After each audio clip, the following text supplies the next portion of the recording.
Hello, I'm Derek McDowell from Frisco ISD, and I have a session called Making Sense of Sense Making.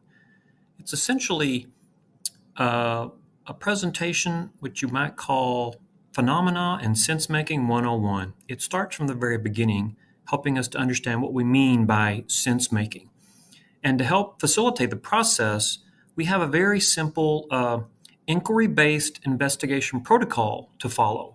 So it's a generic protocol that can work with any phenomena, and so that means any teacher, any grade level can make use of it. Essentially, you start with the phenomena, and then it has some steps to go through to get the students exploring their own ideas, thinking about their own prior experiences, talking to other students about their ideas. It's all about student discourse and discovering what everyone else is thinking. Students can learn so much from each other just by talking about what they're thinking and connecting it to their prior knowledge. And then it wraps up with having students create models. And that's all over the new standards in the SEEPs, in the RTCs. It's all about modeling.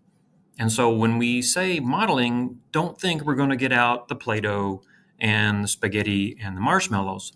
We're talking about making thinking visible. This is one way that we can really see what students are thinking about particular phenomena, particular science concepts. So we have this very basic, straightforward, inquiry-based investigation process that can work with any particular phenomena, any course, any grade level. So come check it out.